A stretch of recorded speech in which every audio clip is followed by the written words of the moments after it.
traite de l'expérience de Thomson. Il s'agit du mouvement d'un électron à l'intérieur d'un condensateur. Cet électron est injecté au point O avec une vitesse V0 horizontale. Une première question extrêmement classique, quelles sont les polarités, c'est-à-dire le signe des plaques P1 et P2, des deux plaques du condensateur? Puisqu'il s'agit d'un électron de charge négative, on voit qu'il a une trajectoire montante. Il va donc être attiré par la plaque chargée positivement et repoussé par la plaque chargée négativement. On nous demande alors comment diriger le champ E. On dit que le champ descend les potentiels, c'est-à-dire qu'il est orienté de l'électrode positive à l'électrode négative. Deuxième question, à partir de la seconde loi de Newton, déterminer les équations horaires de l'électron à l'intérieur du condensateur. Donc la seconde loi de Newton nous dit que la masse de l'électron fois son accélération égale la somme des forces extérieures. Ici, il n'y en a qu'une, à savoir la force électrique, QE. Le poids est toujours négligé devant la force exercée par le champ électrique.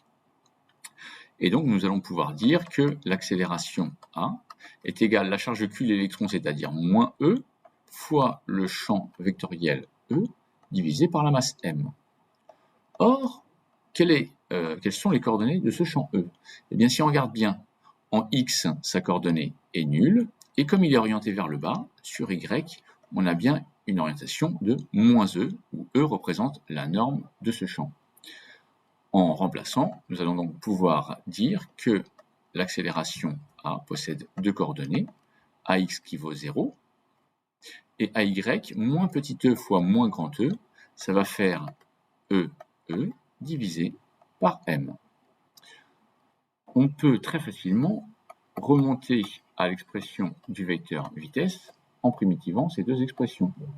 Vx de t, primitive de 0, est une constante. Que vaut cette constante? Eh bien, à t égale 0, le vecteur v0 a pour coordonnée sur l'axe des x v0. Ce sera donc notre constante.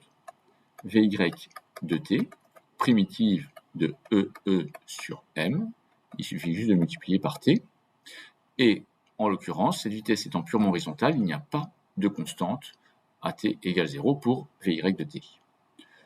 De nouveau, en primitivant, nous allons pouvoir remonter à l'abscisse x de t, primitive de v0, v0t. La constante d'intégration est nulle puisque nous partons de l'origine O, et y de t, nous reprimitivons, ce qui donnera EE sur 2m, t carré, là encore avec une constante nulle, puisque départ à l'origine. Troisième question, nous voulons montrer l'équation de la trajectoire qui s'écrit d'une certaine manière.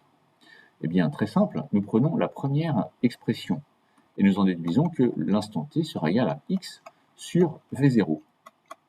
En injectant dans la deuxième équation, y égale à EE sur 2m facteur de x sur v0, le tout au carré, soit ce que nous voulions démontrer, EE sur 2m v0 carré, x carré.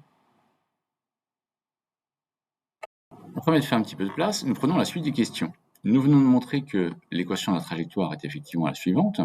Nous allons donc maintenant l'exploiter. Petit 4, à la sortie entre les plaques P1 et P2, l'électron a été dévié, il est alors au point S, et nous avons cette déviation qui fait à peu près 2 cm.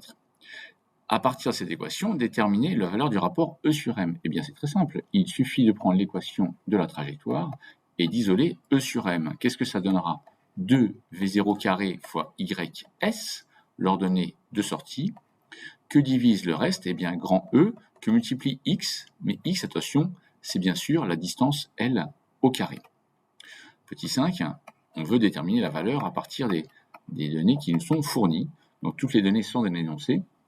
Et effectivement, eh bien, on a trouvé, une fois qu'on remplace tout ça, 1,78, 10 puissance 11, attention à l'unité, il s'agit de coulomb par kilogramme, puisque c'est une charge sur une masse. Petit 6, eh bien, on va comparer maintenant avec la valeur actuelle. On nous fournit la charge E de l'électron qui est connue, ainsi que sa masse. Le rapport E sur M, une fois le calcul effectué, fait 1,76, 10 puissance 11, coulomb par kilogramme. Nous apercevons qu'effectivement, il y a entre les deux à peine 2% d'écart. On voit que la valeur déterminée il y a un siècle et la valeur actuelle sont extrêmement proches.